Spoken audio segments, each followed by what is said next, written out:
addiction recovery and healing is just so fucking easy. Said nobody ever. You're up, you're down, you're sideways, you're upside down, you're laughing, you're crying. It's just a mess. Today, I want to discuss how the fuck I stay sane. I'm going to tell you 3 things that have helped me huge in this journey, crazy roller coaster ride of healing and recovery. What up, bitches? I'm back. We back. Welcome back. Welcome to the Hope Chase. Welcome to the shit show. I'm Angie, and I was a heroin addict for almost 20 years. I have a podcast every Tuesday called The Hope Chase, and we're doing this channel. Oh God, here we go. Healing and recovery is such an emotional fucking roller coaster. I think we can all agree on that. A lot of times we find ourselves feeling alone in that. You don't want to bother other people. You don't want to seem like you can't keep your shit together. Whatever lies we are telling ourselves. For me, it was like I'm the only one that feels this way. It can be quite isolating. These are 3 things that have helped me so much in stabilizing my emotions. Remaining calm. Calm could mean whatever it means to you. For me, it means not crying hysterically, not getting so incredibly aggravated that I feel like my head's gonna explode. This is what I'm talking about. And I wanna be clear, this shit doesn't come easy to anybody. This shit takes practice. This shit never came easy to me. It feels weird to put yourself first. It feels so weird to prioritize yourself. In the beginning, we don't know how. I didn't know how. It felt so strange to focus on myself. So this shit takes practice. It doesn't come naturally, especially for us fucking drug addicts. Putting ourselves first in a good and healthy way takes practice. The first thing is meditate. I fucking meditate. Now this was hard for me to even get into. Can you hear the fucking construction? Did it stop? Should I stop? Should I pause? Whatever. Meditation. It was so hard for me to get into the habit of meditating. So I just did it whenever I felt like doing it, which was in reality maybe a few times a week, usually in the morning. And then as I got into it, as I started to surf around and figure out what kind of meditations I really vibed with, I started to be able to really zone out. I started to be able to calm my brain down, even though it's really fucking difficult at first. I started to be able to zone out. I started to be able to completely detach, unplug, get in this floating state when I meditated. And that took a few months of meditating, a few times a week or whatever. And also I feel like meditation for all of us can be when we can ground ourselves and focus on the future. What I do now when I meditate is I visualize. I focus on what I want my life to look like in the future, what I want to achieve, what I want to be doing 5 years down the road. I will play that scenario as I'm meditating in my brain. So meditation gives me an opportunity. Now I meditate on a daily basis. On a daily basis, when I meditate, I am focusing on what I want, the future, what I want my life to look like. The second thing that I swear by in this journey of mine is writing. Writing anything. When you feel overwhelmed, when you feel sad, when you feel happy, when you just feel like fucking writing, when you want to talk but you have nobody to talk to. Writing has always helped me no matter what I'm going through. After my parents died, I found myself in a position where I didn't have any support. I didn't have anybody. Nobody, really, anybody. I don't know how many times I could say that, but I was alone. I would get stuck in this mindset of just overthinking, being miserable, having breakdowns, bawling my eyes out, and writing it down, writing anything down, writing my thoughts down, just writing it out really does help purge that shit. Really does help in feeling better and moving on and being able to let shit go. You can look back on the shit that you've written and it's a good measurement of growth. You can be like, oh my God, just you know, a couple months ago, I can't believe I was writing this, and today I don't even think about that anymore. It's good in that way, and it's also good in just getting shit out, purging the shit, leaving it behind. The third thing that I'm saying helps me huge in stabilizing my emotions is taking care of yourself. What did that mean for me? For me, that simply meant showering.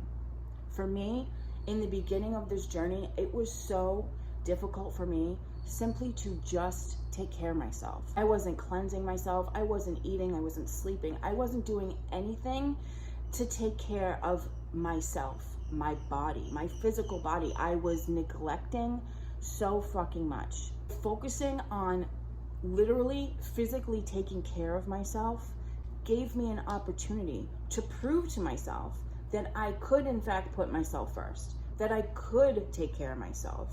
And something as simple as showering was so fucking hard for me because I went years not giving a shit about myself. I went years harming myself. I went years being a pincushion to so many fucking needles. I went years to not caring if my arm fell off or my foot fell off or my leg fell off. I went years about just not giving a shit about myself, that even something as small as taking a shower was so difficult. Just taking care of yourself, no matter what that means to you. It could be something small, it could be something like getting a massage. As long as it's consistent, it's measurable, something that you can do, it fucking helps. And it's helped me to stabilize my emotions, to maintain. Prioritizing that, no matter how big or small it is, that focuses on our present self. The right now, in the present, who we are in this moment. So I talked about the meditating, which focuses mostly on our future, visualizing our future, what we want to see our lives be like in 5 years. Visualizing that, what does that look like? Then I talked about writing, which focuses on our past, dealing with that, coming to terms with it, moving the fuck on. Then I talked about taking care of ourselves, whatever that means for you. For me, it was showering. So that took care of my present state, my body, my physical state in any given moment was that. And whether or not you're in AA, you're not in AA, you're in NA, you're in any other kind of support group or 12-step program, you can do these things. You can incorporate these things. And also, when you're actually doing something, you feel better about yourself. For me, because this healing and this recovery journey is so much about what's on the inside, a lot of times it's not tangible, right? The results, the growth, it's not tangible. We can't see it. We can't touch it. You can see your writing. You can touch it. You can see you're meditating. You can feel it in the moment. And the taking care of yourself, you can feel it. It's tangible. It's in the moment. It just helps. It just fucking helps. Finding things that actually help in the moment in this journey is huge. So I hope that you take these. I hope that you do with them as you wish. I hope that they help you. Just a few things that have helped me and I continue to do today. And I remind you, it takes practice. It's not something that's just gonna come to you. One thing that I don't do is put schedules on myself though. If you start doing these things, it is incredibly helpful to not add additional pressure. Like, don't tell yourself you're gonna do it once a day, or don't tell yourself you're gonna do it every morning, because you don't wanna set yourself up for disappointment. Because every small thing, every little thing is a good thing. Every little thing is progress. It's progress. Telling yourself to do something that you kind of already know you're not gonna be able to live up to is just setting yourself up for disappointment. So just do it when you feel like it. And if you're really in this space of wanting to heal yourself and wanting to recover, you're going to want to feel like doing these things. Now, I look forward to meditating.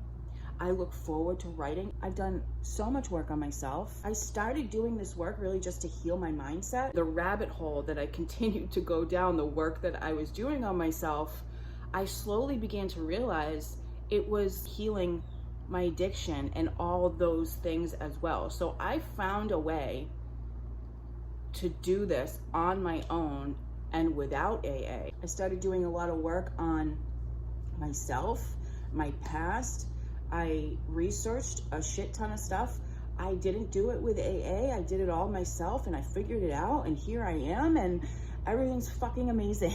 Because when I was in AA 20 fucking years ago, God, it was a lifetime ago, there was this idea that using AA was the right way to do addiction recovery. A lot of times when I talk about it, I feel like I don't necessarily fit in because I'm not in that box of AA. Do you feel like this? Do you feel this way? So that's it. That's all. That's all I have to say. That's all I have to say about this. These are some things that have helped me out. I hope that it can help you too. Thank you so much for watching. I love you so much. Thank you, thank you, thank you. Don't forget to listen to my podcast every Tuesday, the Hope Chase podcast, on Spotify, on Apple, wherever the fuck else you get your podcasts. Link is in the description, and that's it. So thank you so much. Don't forget to subscribe. I'll see you next time. And let me know in the comments if there's any video or certain topic you want me to talk about. Fucking put it in the comments. Okay, that's all. There goes my dog. My dog is crying. Let's go get her. Professionally set up over here. It's ridiculous. Look at this setup. Look at this. Andy, what's the matter?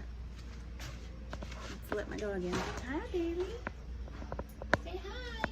Say hi. Oh, say hi. Hello. There she is.